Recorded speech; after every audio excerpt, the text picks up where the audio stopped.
नमस्कार जय जगन्नाथ आपण को पुणी एक वीडियो को स्वागत। काली आमे पढ़ी स्वरवर्ण व्यंजन वर्ण वर्णमाला ध्वनि ए सब आमे पढ़ी। तो आज तार पार्ट 2 वीडियो मु आनी कहीं काली गोटे वीडियो रे सब सरलानी। तो आज गोटे वीडियो मु नहीं आसी। तो आसंतु आरंभ करिबा आजिर विषय। तो आज आमे पढ़िबा स्वर ध्वनि व्यंजन ध्वनि मात्रा फला युक्ताक्षर। आपण माने पुणी कहिबे स्वर वर्ण कौन स्वर ध्वनि कौन यह भितर तफात कौन अच्छी। तो आमर ध्वनिर लिखित रूप हेउछि वर्ण। जेतेबेले आमे वर्ण गुड़ाक बा अक्षर गुड़ाक कहूछे निज पाटी रे कहूछे सेतेबेले से गुड़ाक ध्वनि। जेतेबेले आपण लेखि दउछंती से गुड़ाक ही जाए वर्ण। तो स्वर ध्वनि कौन ना जेउ ध्वनि गुड़िक अन्य ध्वनिर बिना सहायतारे उच्चारित होई पारंती सेगुड़िक स्वर ध्वनि कुहा जाए। माने ए जो स्वर ध्वनि उच्चारण करिबा पई अन्य कोनोसी ध्वनिर आवश्यकता रहे नाही। से तार आपे आपे उच्चारित हुअंती आम मुखरु बाहरी आसंती। तो से कहार साहाय्य नियंती नाही। तो आमर मौलिक स्वर ध्वनि हेउछि केतोटी ना 8टी। मु काली भी वीडियो रे कहिथिली जे आमर जदि स्वर वर्ण आमे कहिबा तेबे 11टी हे जिवो। काहेकि ना आमे 11टी वर्ण लेखुछंती। स्वर ध्वनि कहिले आमर 8टी हबो। कोन लेखि देइछि अ आ हर्षई हर्षौ ए ओई ओ औ ए 8टी हेला आमर मौलिक स्वर ध्वनि। आपण पुणी पचारिबे आउ थरे जे दीर्घई कुआडे गला दीर्घौ कुआडे गला रु कुआडे गला ए जो तीनोटा बाद दिया जाइछि से तीनोटी आमे लेखुछंती। किंतु उच्चारण आमर हर्षईकार जेमिति उच्चारण होछि दीर्घईकार मध्य सेमिति उच्चारण होछि। माने कोनोसी उच्चारण रे परिवर्तन घटुनी। तो आमे मौलिक स्वर ध्वनि बा आमे 8टी ध्वनि उच्चारण करूछे लेखुछे किंतु 11टी। तो आमर शुद्ध स्वर ध्वनि हैला 6टा। तो आउ दीटा कुआडे गला आउ जो ओई आउ औ रहिले सेई ओई आउ औ हेउछंती यौगिक स्वर बा दिस्वर। काली मु कहिछि केमिति आमे तांकु यौगिक स्वर बोली कहउछंती। आमर जो 6टा शुद्ध स्वर ध्वनि रहिला सेई स्वर ध्वनि को आमे जिह्वार विभाग दृष्टिरु 3 भागरे विभक्त करिछंती। कोन कोन ना अग्रस्वर केंद्रीय स्वर पश्चात स्वर। आमर अग्रस्वर हैला ई आउ ए केंद्रीय स्वर हैला आ पश्चात स्वर हैला आमर अ आउ उ ओ ए तीनोटी आमर पश्चात स्वर। ठीक सेमिति जिह्वार उच्चता दृष्टिरु आमे स्वर ध्वनि को 4 भागरे विभक्त कले। कोन कोन से 4 भाग ना संवृत अर्ध संवृत अर्ध विवृत विवृत। तो आमर संवृत हैला ई आउ उ अर्ध संवृत हैला ए आउ ओ अर्ध विवृत हैला आमर अ आउ विवृत हैला आमर आ। तापर आमे देखिबा ओष्ठ द्वयर अवस्थिति दृष्टिरु स्वर ध्वनि को 2 भागरे विभक्त करा जाइछि। माने आमर ओष्ठ आमे केमति उच्चारण करूछंती सेई दृष्टिरु आमर 2 भागरे विभक्त आमे कले। कोन कोन ना अगोलाकृत आ गोटे हैला गोलाकृत। तो अगोलाकृत हैला आ ई ए गोलाकृत हैला अ उ ओ। आपण निजे टिके उच्चारण करिकि देखिबे जणा पड़ी जिवो। तापरे आसिला व्यंजन ध्वनि। जेउ ध्वनि गुड़िक स्वर ध्वनिर बिना सहायतारे उच्चारित होई पारंती नाही सेगुड़िकु व्यंजन ध्वनि कुहा जाए। जेमिति काली आमे पढ़िथिले जे व्यंजन वर्ण गुड़ाक स्वर वर्ण बिना व्यवहार होई पारिबे नाही बा लेखा जाई पारिबो नाही। ठीक सेमिति स्वर ध्वनि गुड़िक बिना व्यंजन ध्वनि आमर उच्चारित होई पारे नाही। तो आमर उच्चारणर स्थान दृष्टिरु व्यंजन ध्वनि को 7टी वर्गरे बा भागरे विभक्त करा जाइछि। कोन से 7टी ओष्ठ्य व्यंजन दंत्य व्यंजन वश्च व्यंजन मूर्धन्य व्यंजन तालव्य व्यंजन।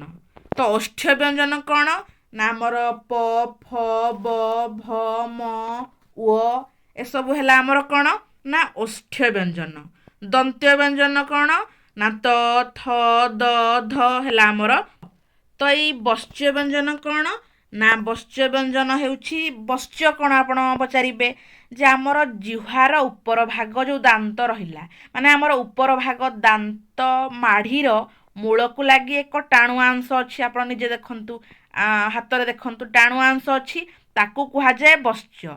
ତ ଏଇ ଯେଉଁ ଧ୍ୱନି ଗୁଡ଼ାକ ଉଚ୍ଚାରଣ ହେଲା ବେଳେ ଆମର ଦାନ୍ତ ସେଇ ବଶ୍ଚକୁ ସ୍ପର୍ଶ କରେ ବା ସରି ଆମର ଜିଭ ବଶ୍ଚକୁ ସ୍ପର୍ଶ କରେ ତ ତାକୁ କୁହାଯାଏ କ'ଣ ନା ବଶ୍ଚ ବ୍ୟଞ୍ଜନ ଧ୍ୱନି।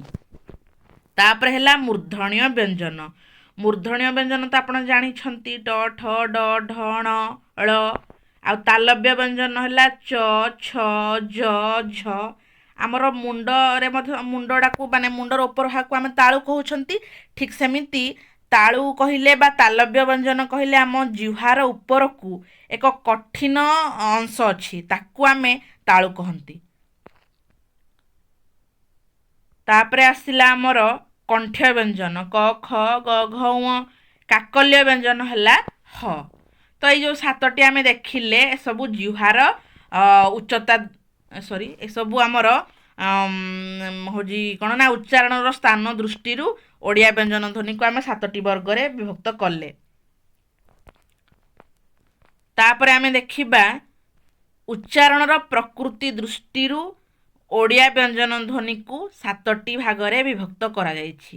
ଯେମିତି ଉଚ୍ଚାରଣର ସ୍ଥାନ ଦୃଷ୍ଟିରୁ ବିଭକ୍ତ କରାଗଲା ଦେଖିଲେ ଆମେ ଠିକ୍ ସେମିତି ଉଚ୍ଚାରଣର ପ୍ରକୃତି ଦୃଷ୍ଟିରୁ ଆମର ଓଡ଼ିଆ ବ୍ୟଞ୍ଜନ ଧ୍ୱନିକୁ 7ଟି ଭାଗରେ ବିଭକ୍ତ କରାଯାଇଛି। କ'ଣ କ'ଣ ନା ସ୍ପର୍ଶ ବ୍ୟଞ୍ଜନ ଆପଣ ଦେଖିପାରୁଥିବେ ସ୍କ୍ରିନ୍ରେ ମୁଁ ଲେଖିଦେଇଛି କେଉଁଟା କ'ଣ ବୋଲି ସ୍ପର୍ଶ ବ୍ୟଞ୍ଜନ। ତାପରେ ଆମର ଆସିଲା ସ୍ପର୍ଶ ସଂଘର୍ଷୀ ଚ ଛ ଜ ଝ। ତାପରେ ଆମର ନାସିକ୍ୟ ଙ ନ ଣ ମ। ତାପରେ ଆମର ସଂଘର୍ଷୀ ଦନ୍ତ୍ୟସ ହ। ତାପରେ ଆମର ପାର୍ଶ୍ୱିକ ହେଲା ଳ ଆଉ ଲ।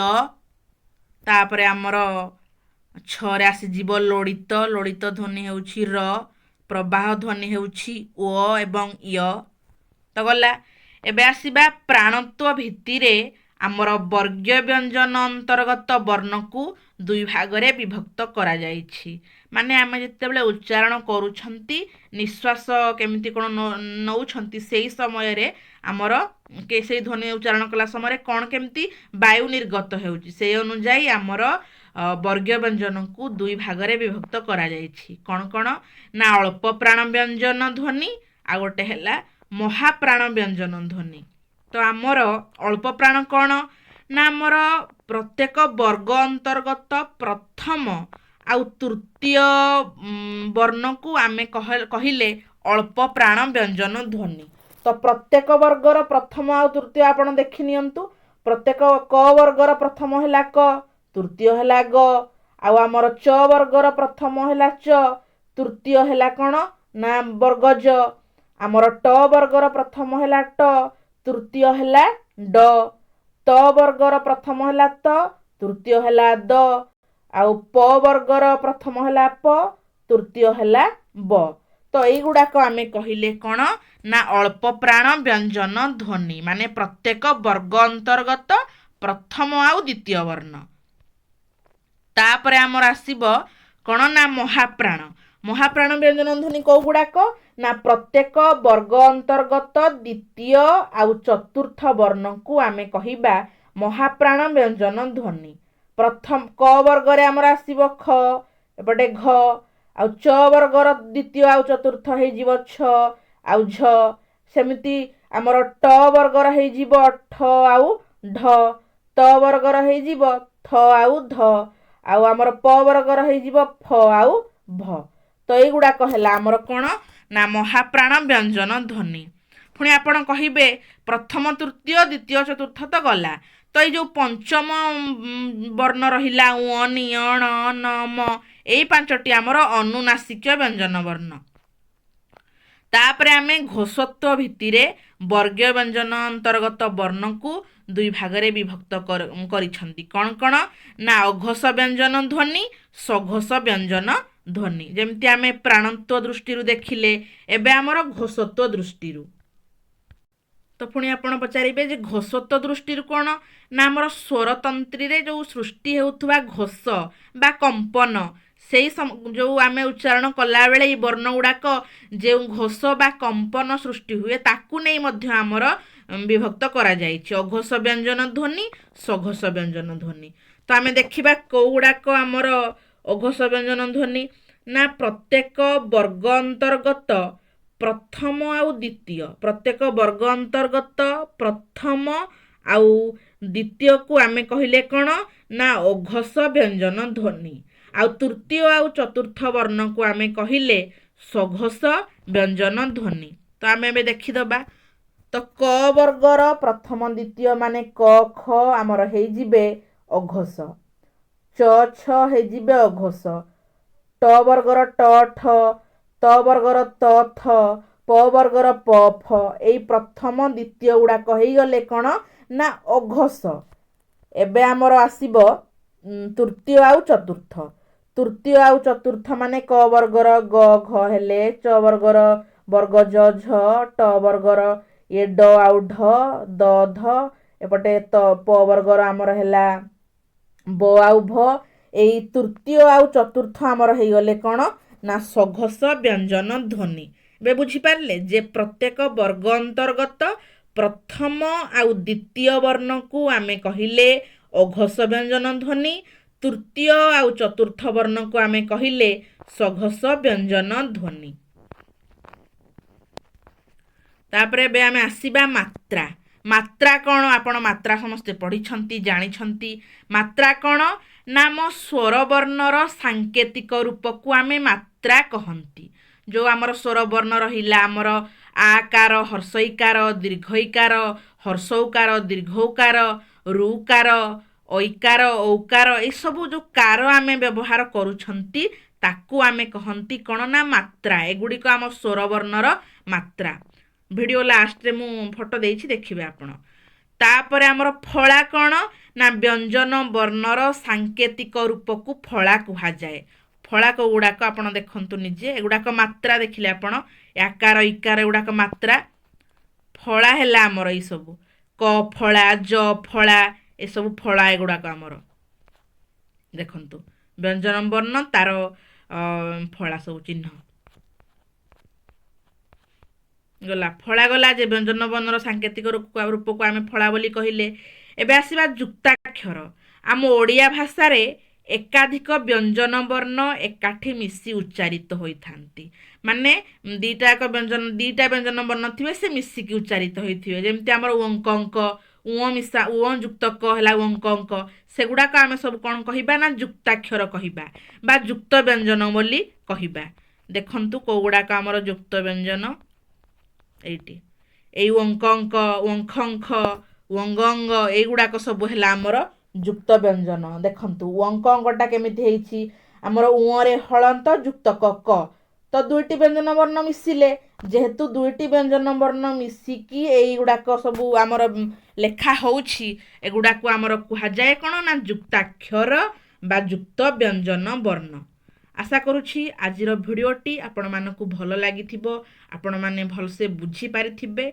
जदि भी कोनोसी जिनस बुझी पारलेनी मते कमेंट माध्यम रे पचारिबे जेहेतु मोर माने द्वितीय क्लास एटा टिके एपट सेपट रही पारे तो क्षमा करिवे आ आपण माने मते पचारिबे जोठु बुझी न पारिबे मते कमेंट माध्यम रे निश्चिंत पचारिबे। धन्यवाद। जय जगन्नाथ।